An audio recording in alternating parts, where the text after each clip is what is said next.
from schizoaffective disorder. I also suffer from substance abuse disorder, and I'm a survivor of trauma, domestic violence, and rape. Before coming into recovery, I self-medicated with drugs and alcohol, and I tried to do it alone without professional help. I spiraled out of control, and my days just ran into each other. Prior to coming into recovery, my hope in all of humankind had just went down the drain. It took a long time to get diagnosed. I had to see psychiatrists enough for them to see all the symptoms. Some medications that they prescribed to me drove me into mania, and I viewed myself as a burden to my loved ones. And so, unfortunately, I attempted suicide, but the good thing about that was I survived it. There was a whole bottle of pills, and I washed it down with a fifth of vodka straight. I slept for 24 hours, and I woke up with my mother screaming on top of me. So I survived, and the thought that came was, if I do this again, there's a chance that I'll just maim myself for life and then it'll be worse. So I pushed through and gave recovery the benefit of the doubt. One night I got suicidal. That night I called a suicide crisis line at the old connecting point in Toledo, and that's how I entered into treatment for psychiatric illness. I had sank into my alcoholism and my drug addiction as well. My drugs of choice were alcohol and cocaine. At 14, I hit Toledo Hospital, the rehab unit, and I got sober. I don't remember exactly what my sobriety date was in 1984, but I know I checked in April 14th, and I stayed the whole spring break. We used to spend 2 weeks from school in spring break back in the day. I did outpatient for a year, and wow, it was just a blessing to get sober. I can't remember the nurse's name, but goodness gracious, she held my hand, she coached me through no matter how I begged and pleaded once the detoxing started.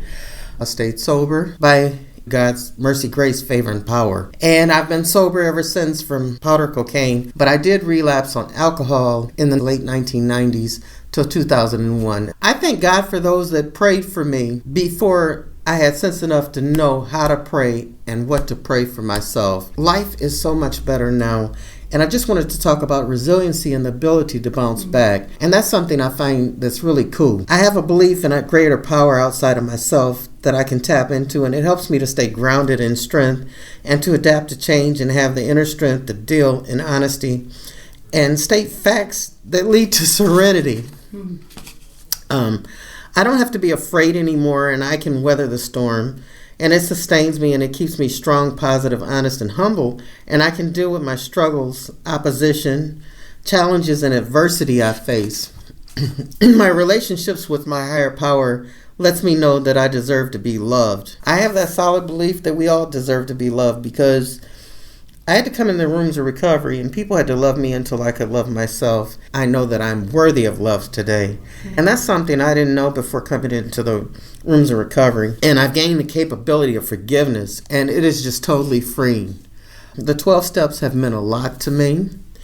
Prayer is something else that helps me with resiliency. So prayer gives me direction and a positive outlook as I get what I need to solve problems. And it's the most powerful tool I have. I have a wonderful support network. Like I said, these people love me until I can love myself, because I can't do it alone.